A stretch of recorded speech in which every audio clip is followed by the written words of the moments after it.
Itataas kita bilang direktor kung maisasalin mo ang kontratang ito sa Mandarin ngayon din sa harap ng lahat.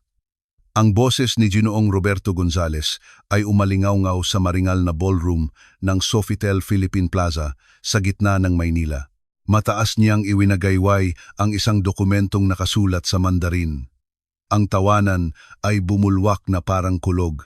Ang bawat halakhak ay nakatuon kay Aling Elena Reyes, isang babaeng tagalinis na may hawak na tray na nanginginig ang mga kamay. Naramdaman ni Aling Elena na parang gumuho ang mundo sa ilalim ng kanyang mga paa. Hindi pa siya kailanman naging sentro ng atensyon, lalo na sa isang ballroom na puno ng mga taong may mamahaling damit at nagliliwanag na alahas. Ang kanyang kulay abong uniforme ay tila kahiya-hiya sa gitna ng mga evening gowns at kristal na baso ng inumin. Ang pampublikong paghamak na ito ay walang takas. Kailangan niyang sumagot. Ngumiti si Ginoong Roberto Gonzales nang may pagmamalaki, tiyak na ang babae ay mananahimik at liliit sa ilalim ng panunuya. Ngunit si Aling Elena, na may mabigat na paghinga at mga mata na nakatitig sa papel, ay huminga ng malalim. Ang nagsimula bilang isang malupit na biro ay naging isang laban na matagal na matatandaan. Sa ballroom na iyon, ang mga baso ay nagkikiskisan at ang mga tela ng damit ay kumikinang habang ang mahinang tawanan ay pumupunit sa hangin na parang hagupit. Perpekto ang pananamit, na may buhok, na may uban, na nakasuklay pabalik. Pinukpok ni Ginoong Roberto Gonzales ang kanyang mga buko sa marmol na mesa. Ang mga ehekutibo sa mesa ay masunuring tumatawa kasama niya, sumusunod sa kanyang tono. Sa harap nila ay nakatayo si Aling Elena, hindi gumagalaw. Ang kanyang uniforme ay amoy pa rin ng murang sabon. Magkasalikop ang kanyang mga kamay, nanginginig ang kanyang mga daliri. Nakayuko ang kanyang tingin. Pumasok lang siya upang kolektahin ang mga basong walang laman. Ngunit ngayon ay nasa ilalim siya ng malupit na spotlight ng panunuya ng iba. Tingnan ninyo siya. Ang boses ni Ginoong Roberto Gonzales ay umalingaw-ngaw sa buong ballroom habang itinataas niya ang kontrata. Tingnan ninyo nang mabuti. Ngayon, may pagkakataon ang babaeng ito na sumikat. Kung, siyempre, may mabasa siya maliban sa label ng bote ng panlinis. Bumalik ang tawanan sa mesa. Si Benji Santos, isa sa mga nangungunang direktor, ay binangga ang kanyang baso sa mantel, halos masakal sa kakatawa. Si Amelia Gonzales ay hindi mapakali sa kanyang upuan, iniiwasan ang tingin ng kanyang ama. Kinagat ni Aling Elena ang kanyang mga labi. Gusto niyang maglaho, lumubog sa sahig. Ngunit ang kanyang mga paa ay tila nakadikit sa marmol. Humina ang kanyang paghinga na parang bawat pagsabog ng tawanan ay nagnanakaw ng hangin mula sa kanya. Yumuko si Ginoong Roberto Gonzales nang may nakakalason ng ngisi. Halika babae, patunayan mo na may silbi ka sa higit pa sa pagpupunas ng sahig. Isalin ang kontratang ito dito, mula Mandarin sa Tagalog. Kung magtagumpay ka, itataas kita bilang direktor ng aking holding company. Agad na bumagsak ang katahimikan pagkatapos ay muling umalingaw-ngaw ang alon ng tawanan. Ang ideya ay tila napaka-absurdo na itinuring itong perpektong biro ng gabi ng mga bisita. Si Ginang Lisa Cruz, isa pang empleyado na nagsisilbi ng inumin, ay gustong lumapit. Gayunpaman, mahinang itinaas ni Aling Elena ang kanyang kamay, humihiling na huwag makialam. Nasaktan ang kanyang dignidad, ngunit nakatayo pa rin siya. Itinaas niya ang kanyang ulo at ang kanyang malalim at pagod na mga mata ay nakatagpo ang tingin ni Ginoong Roberto Gonzales. Paano kung subukan ko? Bulong niya sa nanginginig na boses. Mas lumakas ang tawanan. Yumuko si Benji Santos sa kakatawa. Samantala, si Andres Garcia, habang inaayos ang kanyang salamin, ay ngumisi. Nasiyahan si Ginoong Roberto Gonzales sa palabas.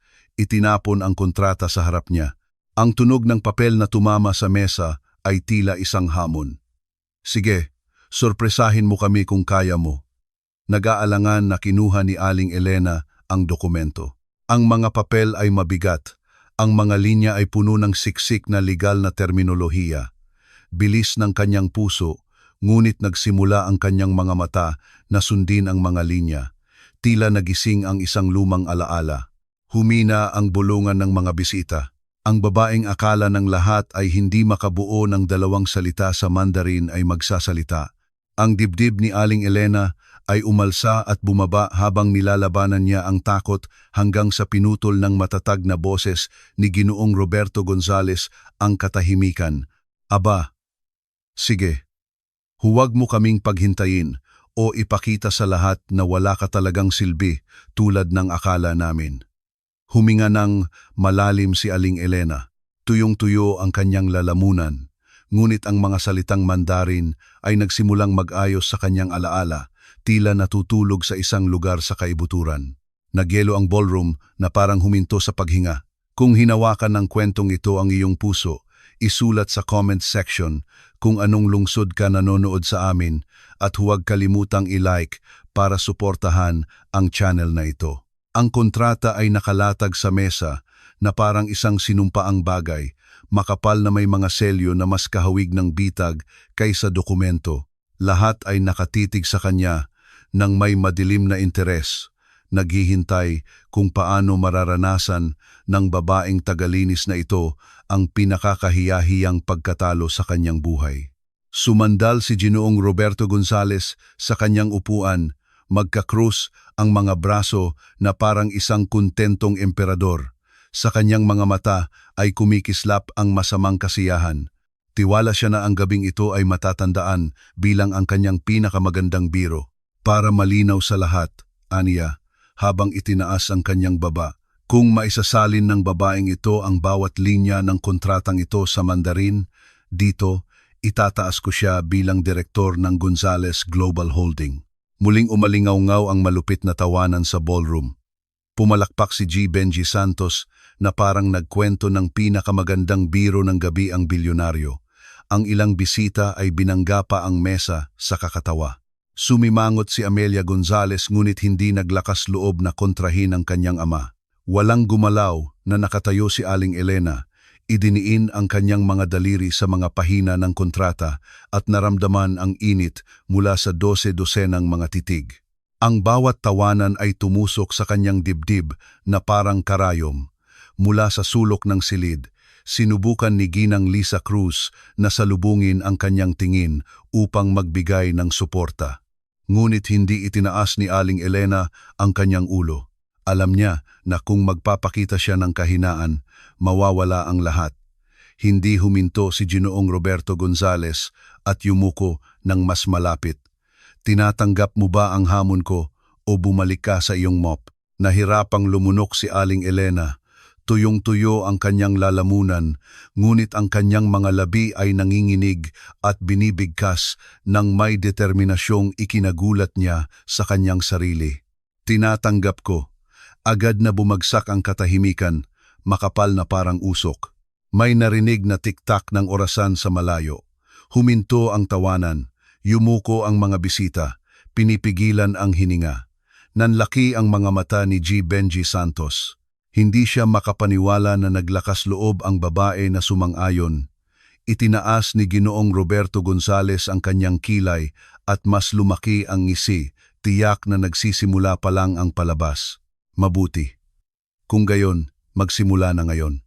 Marahas niyang itinulak ang mga papel sa kanya at kumalat ang mga pahina sa mesa. Huminga ng malalim si Aling Elena, sinisikap pakalmahin ang nanginginig na mga kamay. Ang bawat salita sa Mandarin ay tila isang di malalampasan na pader, ngunit sa isang lugar sa kaibuturan niya ay sumiklab ang echo ng isang nakalimutang spark. Naalala niya ang mga taon ng pag-aaral, ang mga gabing walang tulog nang magsalin siya ng mga teksto at mangarap ng ibang buhay. Ngayon, wala siyang karapatang magkamali. Hindi. Muling umalingaw-ngaw ang boses ng mga bisita na parang alon. Si G. Andres Garcia, nang may mapanuyang tono, ay bumulong. Tingnan natin kung anong mangyayari. Hinaplos ni Aling Elena ang kanyang daliri sa gilid ng kontrata. Sinunog ng papel ang kanyang palad, ngunit ang kanyang mga labi ay nagsimula ng bumuo ng unang mga salita sa Mandarin. Yumuko ang mga bisita ng naiinip, naghihintay na madapa siya, kahiya-hiya, pinahiya ang sarili. Lahat ng magkukumpirma sa kanilang paniniwala. Ngunit sa sandaling buksan niya ang kanyang bibig, itinaas ni Ginoong Roberto Gonzales ang kanyang baso at nang may pangungutya ay nag-utos, manahimik lahat. Gusto kong marinig ang bawat salita ng obra maestra na ito. Nagyelo ang ballroom. Ang tensyon ay nakasabit sa hangin, matalim na parang talim. Ipikit ni Aling Elena ang kanyang mga mata, saglit, huminga ng malalim at nagsimulang magsalita. Hawak niya ang kontrata sa dalawang kamay na parang maaari itong maging alikabok anumang oras. Ang kanyang mga daliri ay nanginginig ng husto, kaya't inakala ng ilang bisita na hindi siya makakabigkas ng isang salita. Dahan-dahan siyang nagsalita, medyo nauutal sa simula. Agad na narinig ang unang pagsabog ng tawanan. Tinakpan ni G. Benje Santos ang kanyang bibig ng napkin. Tumatawa ng napakalakas kaya't halos hindi na siya makahinga habang isang babaeng nakasuot ng pula ang bumulong ng may pangungutya. Kawawa naman. Hindi pa nga niya mabigkas. Kinagat ni Aling Elena ang kanyang mga labi, huminga ng malalim at muling sumubok, ngayon ay may mas malaking kumpiyansa. Humina ang tawanan sa ballroom. Itinaas ni G. Andres Garcia ang kanyang kilay.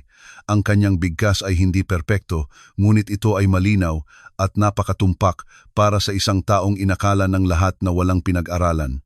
Nagkunwari si Ginoong Roberto Gonzales na naiinip at nang may pagmamaliit ay sinabi, "Ituloy mo, babae, nagsisimula pa lang tayo." At nagpatuloy si Aling Elena. Nakabukas ang kontrata sa mesa habang muling narinig ang kanyang boses. Nagsalita siya, medyo nanginginig pa rin. Ngunit nang may lumalagong kumpiyansa, ang mga bisita na umaasa sa kanyang pagkabigo ay nagsimula ng magpalitan ng tingin, nagulat. Unti-unting humina ang tawanan, napalitan ng isang tense na katahimikan. Yumuko si Amelia Gonzales nang may nanlalaking mga mata. Hindi pa niya kailanman nakita ang kanyang ama na pinayagan ang kanyang sarili na kutyain ang isang tao ng ganito, lalo pat asahan na tatanggapin ang kanyang hamon ng may ganoong kalmado na determinasyon. Sa sulok ng silid, mahigpit na kinuyom ni Ginang Lisa Cruz ang kanyang mga kamay. Ang kanyang mga labi ay bumubulong ng walang boses. "Kaya mo yan, Elena, kaya mo yan." Bigla, inangat ni Aling Elena ang kanyang mga mata mula sa papel. Hindi na siya nagbabasa lang, nagsasali na siya ng malakas ng walang pag-aalinlangan. Ang kasunduang ito sa pagitan ng mga partido ay wasto at may bisa. Tinatanggap ng mga lumagda ang mga tuntunin at kondisyon. Isang nagyayelong katahimikan ang bumagsak sa ballroom. Ang mga salitang Mandarin ay natural na umalingaw-ngaw. Isang bagay na hindi inasahan ng sinuman. Ang simpleng babaeng tagalinis na ito ay ginagawa ang kinatatakutan maging ng mga nangungunang direktor. Nauunawaan niya ang nakasulat sa dokumento. Huminto sa pagtawa si G. Benje Santos. Nakaipit ang tawanan sa kanyang lalamunan. Yumuko si G. Andres Garcia at nanliit ang mga mata. Sinisikap makahuli ng pagkakamali ngunit walang nakita. Nagkrus ang mga braso ni Ginoong Roberto Gonzales at ngumisi ng may tensyon. "Iyan lang ang kaya mong gawin," aniya ng malamig. "Tingnan natin kung gaano katagal ang iyong palabas." Muling ibinaba ni Aling Elena ang kanyang tingin, ngunit sa kanyang mga mata ay nagliyab ang apoy. Naalala niya ang mga gabing tahimik niyang ginagawa ang mga pagsasalin, nangangarap na maging propesyonal hanggang sa itulak siya ng buhay sa mundo ng mga tagalinis at balde. Ang bawat salita na binibigkas ay tila nagbabalik ng isang piraso ng kanyang nakalimutang nakaraan. Nahati ang ballroom. Ang ilan ay naghihintay pa rin na madapa siya. Ang iba ay nagsimulang makaramdam ng hiya sa kanilang tawanan. Bumulong si Amelia, halos hindi namamalayan. "Tay, dapat mong ihinto." Ngunit iwinagayway ni Ginoong Roberto Gonzales ang kanyang kamay nang may matalas na galaw. "Manahimik ka, Amelia. Nagsisimula pa lang ang nakakatawang bahagi." Muling nagsalita si Aling Elena. "Ang pagkabigong sumunod ay magreresulta sa legal na aksyon sa harap ng International Arbitration Court." Nanlaki ang mga mata ni G. Andres Garcia. Hindi iyon simpleng parirala. Iyon ay isang komplikadong legal na formula at perpekto niya itong isinalin. Nagulantang na bulungan ang umalingaw-ngaw sa ballroom. Ang bigat ng paghamak ay nagsimulang lumipat sa balikat ng iba. Ngumingiti pa rin si Ginoong Roberto Gonzales, ngunit sa pamamagitan ng maskara ng kanyang kumpiyansa ay nagsimula ng makita ang pagkadismaya.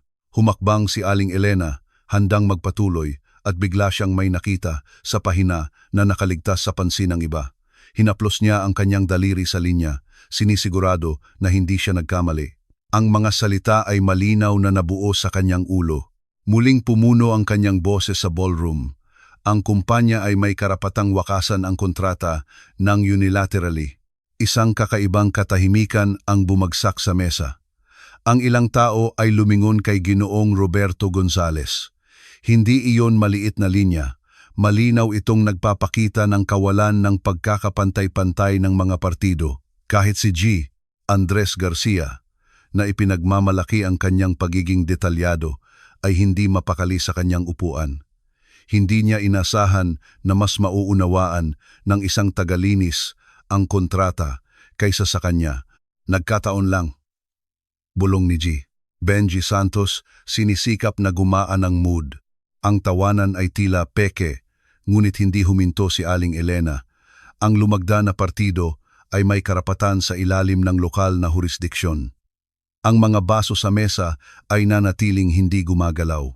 Ang ilang bisita ay yumuko ang kanilang tingin, nahihiya sa kanilang pagtawa, ilang minuto lang ang nakalipas.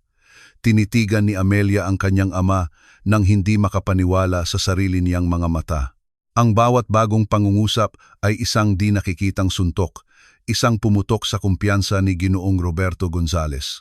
Bagaman pinanatili pa rin niya ang nagyayelong ngiti sa kanyang mukha, nagsimula ng magputol-putol ang maskara. Mabuti, ani Ginoong Roberto Gonzales ngayon ay mas malakas. Ituloy mo, gusto kong marinig pa. Huminga ng malalim si Aling Elena. Naramdaman niya ang bawat tingin na tumutusok sa kanya na parang kutsilyo, ngunit sa kaibuturan niya, isang bagay na mas malakas kaysa takot ang nagising na. Hindi na siya basta nagsasalin lang, ibinubunyag niya ang tunay na esensya ng kontrata. Ang bawat linya ay isang bitag at ngayon ay ipinapakita niya ito sa lahat. Sa sulok ng silid, hindi napigilan ni Ginang Lisa Cruz ang ngumiti. Hindi na isang di nakikitang babae ang kanyang kaibigan. Sa sandaling iyon, si Aling Elena ay tila mas matangkad, mas malakas na parang hindi na kayang itago ng kulay abong uniforme ang kanyang dignidad.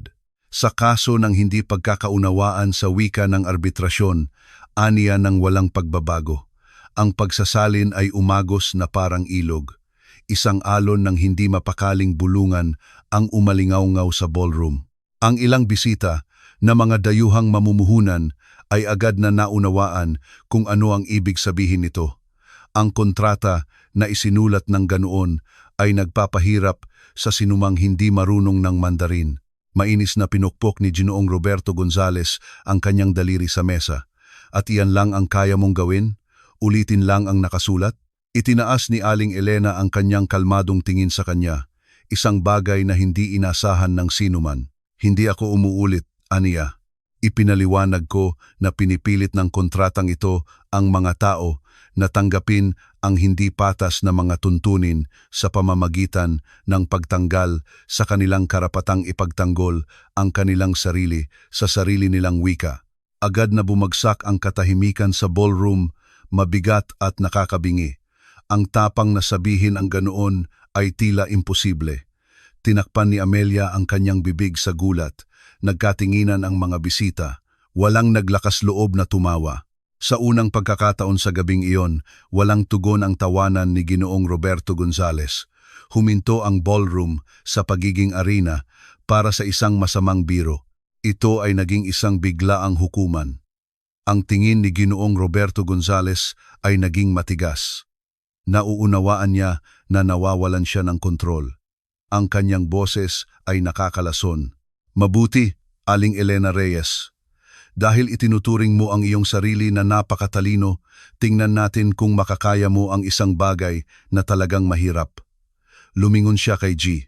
Andres Garcia na nagbukas ng isa pang folder at naglagay ng isang bagong sheet sa harap ni Aling Elena. Isang talata na puno ng legal na formula. Isang labirint na idinisenyo upang sirain siya. Pinigil ng mga bisita ang kanilang hininga. Mas nagiging matindi ang laro. Tinampal ni Ginoong Roberto Gonzales ang mesa gamit ang kanyang palad. Ang kanyang boses ay umalingaw-ngaw na parang hatol. Si G.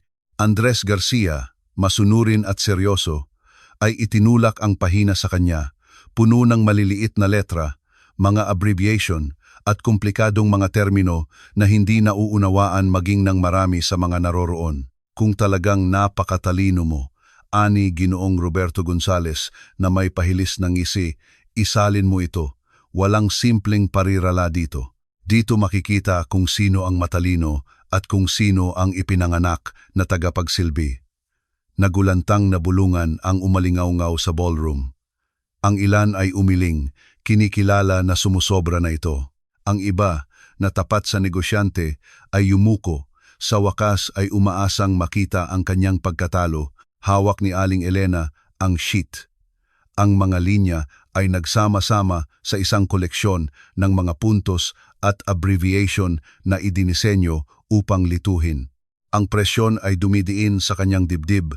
Nanginginig ang kanyang mga kamay, ngunit hindi niya binitawan ang dokumento. Humakbang si Ginang Lisa Cruz, ngunit huminto. Nang makatagpo ang matatag na tingin ng kanyang kaibigan, hindi kailangan ni Aling Elena ng proteksyon. Kailangan niyang patunayan na kahit may takot ay makakatayo ang isang tao ng tuwid. Malakas na tumawa si G. Benji Santos. Tingnan mo, pipi siya. Ganyan ang nangyayari kapag nagkukunwari kang abogado. Tinitigan siya ni Aling Elena ng diretsyo. Hindi siya sumagot, ngunit ang kanyang katahimikan ay mas malakas kaysa anumang salita. Huminga siyang muli at ibinaba ang kanyang tingin sa pahina. Ang mga salitang Mandarin ay umiikot sa harap ng kanyang mga mata, ngunit ginabayan siya ng kanyang alaala. Sa universidad noon, sinabi ng mga propesor na ang mga legal na teksto ang pinakamahirap isalin. At naalala niya ang mga gabing iyon nang natutulog ang kanyang anak sa tabi niya. Nag-aaral siya sa ilalim ng madilim na ilaw ng isang lumang ilaw.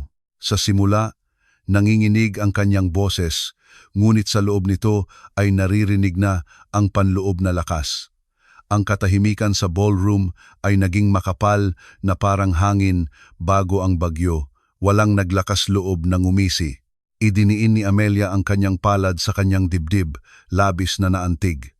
Ang boses ni Aling Elena ay hindi na tunog ng isang nahihiyang babae. Iyon ay ang boses ng isang tao na may dalang sakit sa loob niya at sa wakas ay nakahanap ng paraan palabas. Sumimangot si G. Andres Garcia. Nauunawaan niya na hindi ito aksidente. Talagang nauunawaan niya ang teksto, ngunit walang balak umatras si Ginoong Roberto Gonzales. Nagsisimula pa lang ito, aniya, nang nakakalason. Ituloy mo kung kaya mo. Ibinaba ni Aling Elena ang kanyang mga mata at nagpatuloy. Ang kompensasyon o danyos sa kaso ng nagyelo ang ballroom. Ang babaeng akala ng lahat ay nakalaan para mapahiya ay nakatayo ng tuwid, hawak ang sarili niyang dignidad sa kanyang mga kamay. Hindi mapakali na gumalaw si G. Benji Santos sa kanyang upuan na wala ang panunuya sa kanyang mukha. Mahigpit na kinuyom ni Ginoong Roberto Gonzales ang kanyang baso kaya't kumalansing ang kristal. Hindi niya matanggap ang ideya na ang babaeng itinuring niya na walang halaga ay nagpakita ng kaalaman na wala siya sa harap ng lahat. Inangat ni Aling Elena ang kanyang ulo nang may mabigat na hininga, ngunit hindi umatras. Hindi na ito pagsasalin. Ito ay isang labanan para sa karapatang marinig.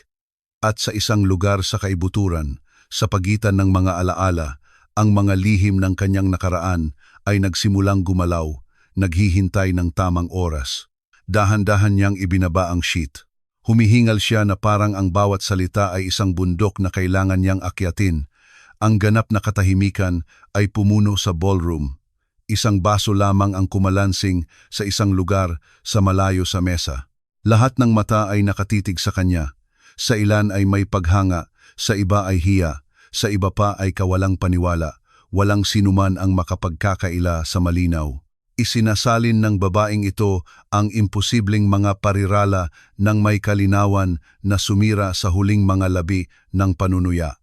Walang balak sumuko si Ginoong Roberto Gonzales. Yumuko siya, sumandal sa siko sa mesa at isang malamig, pahilis ng ngiti ang lumitaw sa kanyang mga labi. Sabihin mo ang totoo, aniya sa isang mababa at magaspang na boses. Sino ang tumulong sa iyo? Sino ang bumulong ng mga salitang iyon? Tinitigan siya ni Aling Elena ng diretso sa mata. Nanginginig pa rin ang kanyang mga kamay, ngunit sa kanyang tingin ay wala ng takot, tanging pagod at dignidad. Walang tumulong sa akin. Ngumisi si G. Benjay Santos ng kinakabahan. Oh, halika na, aniya na nasasakal sa kinakabahang tawa. Sino ang maniniwala na ang isang babaeng tagalinis ay nakakaunawa ng mga legal na termino sa Mandarin? Isang tao ang hindi mapakali na sumama sa tawanan, ngunit mabilis itong humina. Karamihan ay tahimik na nakaupo, naghihintay. Kinagat ni Aling Elena ang kanyang mga labi, ibinaba ang kanyang mga mata saglit at nagsalita ng mahinahon. Nagtapos ako sa kolehiyo ng Foreign Languages sa Universidad ng Pilipinas. Ang mga salita ay tumama na parang kulog. Nagbulungan ang mga tao sa ballroom, nanlaki ang mga mata ni Amelia sa gulat. Kahit si G. Andres Garcia ay inalis ang kanyang salamin na parang gusto niyang siguraduhin na hindi siya nagkamali sa pandinig. Tumawa si Ginoong Roberto Gonzales ng tuyo at nakakalason. Universidad mo? At kailan mo ipinagpalit ang mga silid-aralan sa MOP? Nahirapang lumunok si Aling Elena. Masakit ang tanong, ngunit wala nang atrasan. Nang buntis ako sa edad na 19, nagkaroon ako ng anak. Kailangan kong pakainin, gamutin, bayaran ang tirahan. Iniwan ko ang kolehiyo at kumuha ng anumang trabaho para makabili ng pagkain at gamot para sa kanya. Isang mabigat na katahimikan ang pumuno sa ballroom. Nagkatinginan ang mga bisita. May isang yumuko. Bigla, ang babaeng itinuring ng lahat na walang halaga ay naging isang tao na may nakaraan na puno ng sakripisyo at sakit, sabi ni Amelia sa nanginginig na boses. Hindi iyon nagpapababa ng kanyang halaga, Tay. Hindi pinansin ni Ginoong Roberto Gonzales ang kanyang anak at nagbigay ng matalim na tingin na parang kutsilyo kay Aling Elena. Kaya, iniwan mo ang karera para sa isang anak at ngayon iniisip mo na karapat-dapat kang umupo sa aking mesa? Huminga ng malalim si Aling Elena. May luha sa kanyang mga mata, ngunit hindi niya inalis ang kanyang tingin. Wala akong iniisip. Ikaw ang humamon sa akin para ipahiya ako. At ngayon, kapag pinatunayan ko na kaya ko, naghahanap ka ng bagong dahilan para tapakan ako. Ang mga salita ay tila isang malakas na sampal. Ang ilang bisita ay tumango ng tahimik, ang iba ay hindi mapakali sa kanilang mga upuan. Ang kumpiyansa ni Ginoong Roberto Gonzales ay hindi na ngayon mukhang lakas, kundi kalupitan. Sa sulok ng silid, naramdaman ni Ginang Lisa Cruz ang bukol sa kanyang lalamunan. Gusto niyang pumalakpak, sumigaw, yakapin ang kanyang kaibigan, ngunit pinigilan niya ang kanyang sarili. Alam niya na hindi pa tapos ang labanan. Mahigpit na kinuyom ni Ginoong Roberto Gonzales ang kanyang panga sa inis. Mabuti, Aling Elena Reyes. Dahil ipinagmamalaki mo ang iyong hindi natapos na kolehiyo, isalin mo ang susunod na teksto. Ibinigay sa kanya ni G. Andres Garcia ang isang bagong sheet, mas mahirap pa, puno ng mga puntos tungkol sa responsibilidad at kompensasyon. Ito ang huling bitag. Kinuha ni Aling Elena ang papel. Malamig ang kanyang mga kamay ngunit nagliliyab ang kanyang mga mata. Alam niya na hindi lang ito isang pagsubok. Ito ang kanyang pagkakataon na mabawi kahit kaunting dignidad na kinuha sa kanya ng buhay. Nang magsimula siyang magsalita, nagyelo ang ballroom. Kumakaluskos ang papel sa kanyang mga daliri. Ang mga linya sa sheet ay tila isang labirint na handang lumunok sa kanya. Ang mga parirala ay puno ng mga termino ng force majeure, indemnification, arbitrasyon, likidasyon. Ang gayong teksto ay maaaring magpalito maging sa mga bihasang abogado. Sumandal si Ginoong Roberto Gonzales sa kanyang upuan na magkakrus ang mga daliri, nagkukunwari na kalmado. Halika, babae, aniya ng mapanlait. Dito makikita kung sino ang totoo at kung sino ang nagkukunwari. Pinanood siya ni G. Andres Garcia nang may lumalaking pag-aalala. Nauunawaan niya na ang talatang ito ay hindi biro. Kailangan ito ng katumpakan at kung magtagumpay siya, ang gabing iyon ay babaling laban sa kanyang amo. Ipikit ni Aling Elena ang kanyang mga mata, saglit. Nanginginig ang kanyang paghinga ngunit ibinalik siya ng kanyang alaala sa kanyang kabataan. Mga umaga ng mga aklat-aralin at ang kanyang anak na natutulog sa tabi niya. Huwag kang sumuko, inay. Tila bumulong ang isang boses mula sa nakaraan. Idinilat niya ang kanyang mga mata, huminga at nagsimula. Sa kaso ng pagsasama, ang mga partido ay hindi magiging responsable sa pagkabigo o pagkaantala sa pagpapatupad. Nagyelo ang buong ballroom. Walang inaasahan ang ganoong katumpakan. Nagpatuloy siya ng walang pag-aalinlangan, kasama ngunit hindi limitado sa natural na kalamidad, digmaan o kilos ng pamahalaan. Nagkatinginan ang mga bisita sa gulat. Ang ilan ay tumango ng mahina, kinikilala na perpekto ang pagsasalin. Pinigilan ni Amelia ang luha, bumulong, kaya niya. Idiniin ni Ginang Lisa Cruz ang tray sa kanyang dibdib, nanginginig sa pagmamalaki. Nagpatuloy si Aling Elena. Ang lumabag na partido ay magbabayad pinsala sa kabilang partido para sa anumang pinsala sa kasong ito. Nanginginig ang kanyang boses, ngunit mabilis niyang nakontrol ang kanyang sarili. Nanlaki ang mga mata ni G. Andres Garcia sa pagkamangha. Walang pagkakamali. Ang bawat salita ay nasa tamang lugar na parang nasa ilalim ng magnifying glass. Nagbulungan ang mga tao sa ballroom. Nawala ang tawanan. Ngayon, tumitingin ang mga tao ng may paggalang at hiya. Ang paghamak ay naging isang pampublikong aral. Si Ginoong Roberto Gonzales, na nakaupo ng walang galaw, ay tinampal ang mesa gamit ang kanyang kamao. Diretsong tinitigan ni Aling Elena ang kanyang mga mata at mahinahong sinabi, ang kontratang ito ay ginawa upang agawin ang mga karapatan ng mga tao. Alam mo ito at ngayon, sa harap ng lahat, nabunyag ang katotohanan. Ang mga salita ay tila kutsilyo. Walang naglakas loob na magsalita. Nagyelo ang mga baso, nakasabit sa hangin ang mga kagamitan. Namula ang mukha ni Ginoong Roberto Gonzales, nagsimulang magputol-putol ang maskara ng pagiging superior. Si Aling Elena, na nagtiis ng paghamak ng may lakas na hindi inasahan ng sinuman, ay nakita kung paano dahan-dahang lumubog sa kanyang upuan si G. Benji Santos, ang walang katapusang sipsip, hindi kayang tumingin sa mata ng kanyang amo. Tumayo si Amelia Gonzales, halos pabulong ang kanyang mga salita. Tay, tama na. Napakakapal ng katahimikan, kaya't maririnig ang pilit na paghinga ni Aling Elena. Nagawa niya ang imposible, wala ng pagdududa. Ang nagsimula bilang isang malupit na panunuya ay naging pagsubok sa dignidad. Lahat ng mata ay nakatutok kay Ginoong Roberto Gonzales.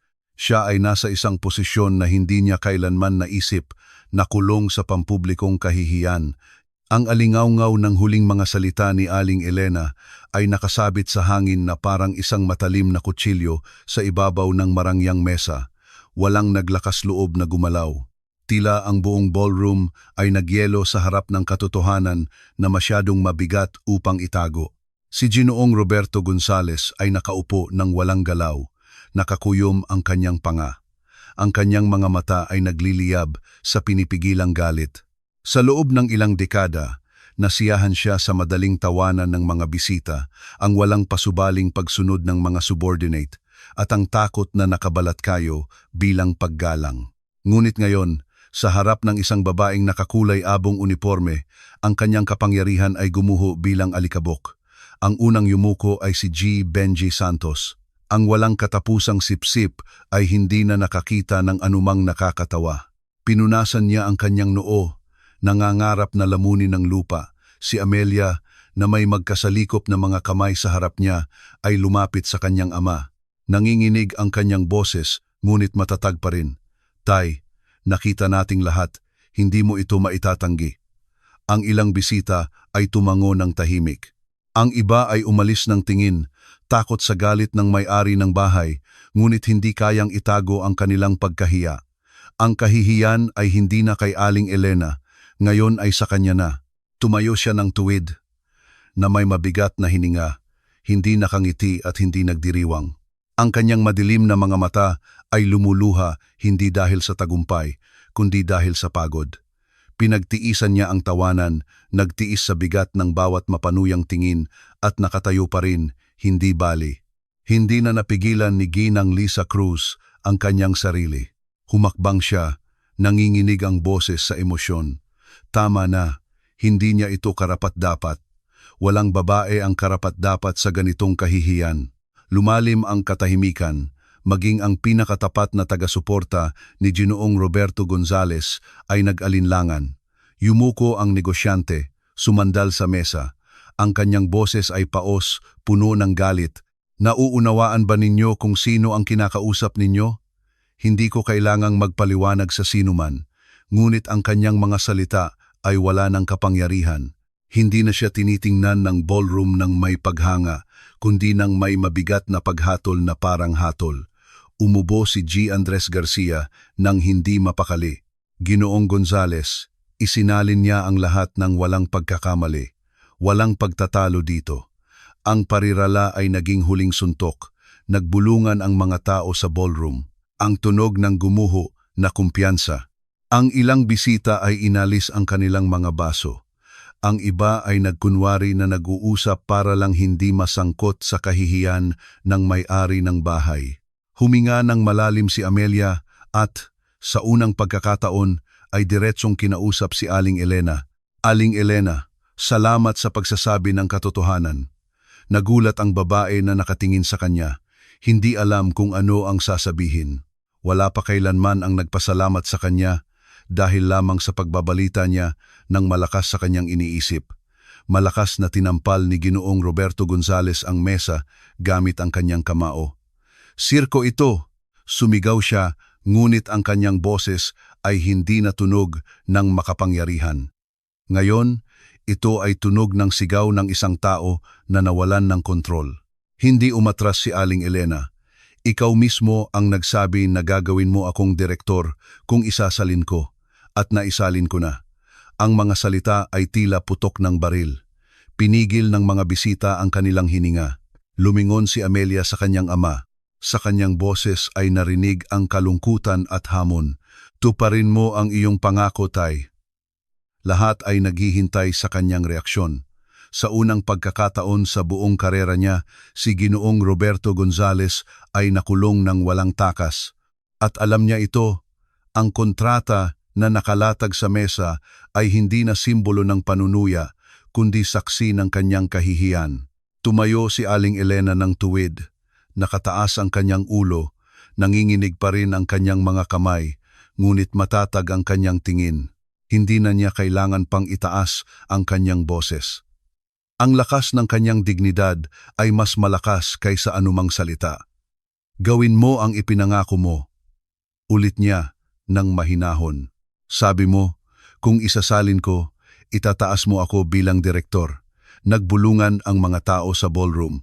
Ang ilang bisita ay kinakabahang ngumiti. Ang iba ay nagpalipat-lipat ng upuan. Walang nag-akala na ang mapanuyang pangako ay babalik para bitagin siya. Mahigpit na kinuyom ni Ginoong Roberto Gonzales ang kanyang panga. Ang kanyang mga daliri ay kinakabahan na kinakalampag sa mantel. Gusto niyang tumawa. Sumigaw na ang lahat ng ito ay biro lang, ngunit 12-dosenang mga tingin ang nagpigil sa kanya. Kung sisirain niya ang kanyang salita, guguho ang kanyang reputasyon. Lumapit si Amelia. Tay, narinig ng lahat. Kung hindi mo tutuparin ang iyong pangako, hindi ka na mapagkakatiwalaan. Ang mga salita ay tumama mismo sa puso ng kanyang pagmamataas. Lalong lumakas ang bulungan sa ballroom. Hindi mapagkakatiwalaan, bulong ng ilan. Yumuko si G. Andres Garcia. Nauunawaan niya na anumang pagbibigay katwiran ay lalo lamang magpapalala ng kahihiyan. Walang hiningi si Aling Elena na sobra, hindi siya nagmakaawa at hindi siya humingi. Tumayo lang siya at naghintay. Ang kanyang katahimikan ay mas malakas kaysa anumang argumento. Sa wakas, tumayo si Ginoong Roberto Gonzales. Kumalansing ang kanyang upuan sa marmol. Ang kanyang boses ay umalingaunggaw sa buong ballroom. Dahan-dahan siyang naglakad sa paligid ng mesa at tumayo sa harap niya. Mabigat ang kanyang tingin, puno ng nasugatan na pagmamataas. Mabuti, Aling Elena Reyes, aniya sa isang magaspang na boses. Kung iyan ang gusto mo, mula ngayon, ikaw ang bagong direktor ng Gonzales Global Holding. Ang mga salita ay tumama sa ballroom na parang kulog. Nagkatinginan ang mga bisita. May isang bumulong ng namangha. Naiwang nakanganga si G. Benji Santos, hindi makapagsalita. Ang mundo na kilala nila ay kakabaligtad lang. Sa sulok ng silid, hindi napigilan ni Ginang Lisa Cruz ang kanyang luha. Ang kanyang kaibigan, ang parehong babae na kasama niyang nagpupunas ng sahig hanggang sa pagkapagod, ay nagawa ang imposible. Tahimik na nakinig si Aling Elena. Hindi siya ngumiti at hindi nagdiwang. Ang kanyang tingin ay nanatiling hindi gumagalaw, nakatutok sa negosyante. Hindi ito ang gusto ko, mahina niyang sinagot. Ito ang ipinangako mo. Ang mga salita ay tila huminto sa oras. Wala sa kanila ang pagmamataas o hamon. Tanging katarungan. Lumapit si Amelia at dahan-dahang hinawakan ang kanyang kamay. Salamat, bulong niya. Ngayon, ipinakita mo sa amin kung ano ang tunay na tapang. Isa-isa, nagsimulang pumalakpak ang mga bisita. Sa simula ay nag-aalangan, pagkatapos ay lalong lumakas. Tila hindi lamang nila ipinagdiriwang ang tagumpay, kundi pati na rin ang aral na sabay na nakakahiya at nagbibigay inspirasyon sa kanila. Huminga ng malalim si Aling Elena, hinayaan ang palakpakan na alisin ang sakit mula sa hindi mabilang na hindi nakikitang sugat mula sa kanyang kaluluwa. Walang galaw na nakatayo si Ginoong Roberto Gonzales, nakakulong sa isang eksena na hindi niya man lang maisip. Nawalan siya ng tawanan, kontrol, at ang pinakamasakit, kapangyarihan sa harap mismo ng lahat. Sa palakpakan na iyon, isang bagong balanse ang nabuo, nagpalitan ng kamay ang kapangyarihan. Habang pumupuno ang alingaw-ngaw ng palakpakan sa ballroom, isa na lang ang huling kilos na magtatakda hindi lamang sa pagtatapos ng gabing iyon, kundi sa kapalaran ng lahat ng naroroon. Walang galaw na nakatayo si Aling Elena, nanginginig ng bahagya ang kanyang mga kamay, ngunit nanatiling kalmado ang kanyang tingin. Ang alingaw-ngaw ng palakpakan ay naririnig pa rin sa mga dingding, habang dahan-dahang naghiwa-hiwalay ang mga bisita, nagbubulungan tungkol sa kanilang nasaksihan. Lumapit si Ginang Lisa Cruz at dahan-dahang hinawakan ang braso ng kanyang kaibigan. Wala siyang sinabi, tinitigan lang siya nang may mga mata na puno ng luha, tila alam niyang anumang salita ay masyadong maliit para sa gabing ito. Sa tabi niya ay nakatayo si Amelia Gonzales, pinagmamasdan ang kanyang ama ng may kalungkutan at pagmamahal. Nakita niya kung paano gumuho ang kanyang pagmamataas, kung paano ang lalaking itinuring niya na hindi matitinag ay naging pipi sa harap ng dignidad ng isang babae na nais niyang tapakan. Walang gumalaw si Ginoong Roberto Gonzales. Ang lalaking sa simula ng gabi ay tila makapangyarihan. Ngayon ay mukhang mas maliit, halos marupok. Nakakuyom ang kanyang panga, nakayuko ang kanyang mga mata sa mantel at ang kanyang mga kamay ay nagyelo sa ibabaw ng mesa. Walang naglakas loob na kausapin siya. Huminga ulit si Aling Elena, hindi siya naghahanap ng palakpakan o posisyon. Ang gusto lang niya ay matandaan ang gabing ito bilang patunay na hindi mabibili ang dignidad at hindi ito maaagaw, na maging ang tahimik na sakit kung bibigyan ng pagkakataon ay makakapagsalita. Tinawid niya ang ballroom nang may tiwala sa kanyang mga hakbang. Ang bawat hakbang ay umalingaw-ngaw sa marmol na sahig, lumilikha ng isang ritmo na hindi malilimutan ng sinumang naroroon. Bago lumabas, lumingon siya sa huling pagkakataon. Nag-cruise ang kanilang tingin ni Ginoong Roberto Gonzales. Sa kanyang mga mata ay walang galit o paghihiganti. Tanging ang tahimik na katotohanan na mas masakit kaysa anumang salita. Sumara ang pinto ng ballroom sa likod niya at ang bulong ng gabi ay pumasok sa silid na parang isang paghigop ng kalayaan. Sa labas, kumikislap ang mga ilaw ng Maynila nang walang pakialam. Ngunit para kay Aling Elena, magkaiba ang ningning ng langit na may liwanag ng muling naibalik na dignidad na hindi na maaagaw sa kanya ng sinuman. At sa loob, sa pagitan ng mga basong walang laman at ng mabigat na katahimikan, nakaupo ang bilyonaryo na para sa kanya, ang katahimikan ay hindi na sandata kundi parusa. Mananatili ang gabing iyon magpakailanman sa alaala ng lahat ng nakakita dito. Ang nagsimula bilang isang malupit na panunuya ay naging isang paghahayag. Ang dignidad ay hindi nakasalalay sa uniforme na iyong suot, kundi sa tapang na ipagtanggol ang iyong boses. Inakala ni Ginoong Roberto Gonzales na mapapahiya niya ang isang simpleng babae sa harap ng isang ballroom na puno ng kapangyarihan at kayamanan. Ngunit sa huli, siya mismo ang nabunyag ng kanyang sariling pagmamataas. Si Aling Elena, na may malinis na puso at tahimik na lakas, ay hindi lamang isinalin ng imposibleng kontrata, binago niya ang sakit ng kanyang buhay sa isang aral ng pag-asa at pagtubos. Dahil ang tunay na kadakilaan ay hindi sa pera o titulo, kundi sa kakayahang gumalang, magpatawad at itaas ang ulo kahit na tinatawanan ka ng buong mundo. Kung hinawakan ng kwentong ito ang iyong puso, suportahan ang aming channel sa pamamagitan ng pagpindot sa salamat o super salamat. Kung hindi nakikita ang button, pindutin ang 3 tuldok sa tabi nito. Ang bawat suporta mo ay nakakatulong sa amin na gumawa ng mga bagong kwento at ibahagi ang mga ito sa mas maraming tao. Salamat sa pagsama sa amin hanggang sa dulo. Isulat sa comment section kung anong sandali ang pinakanaantig sa iyo. Mag-subscribe sa channel at i-on ang notification para hindi makaligtaan ang susunod na kwento.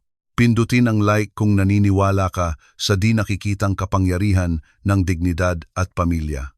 At bago umalis, panoorin ang kwento sa kaliwa. Tiyak na magpapaisip at magpaparamdam sa iyo ang kwentong iyon.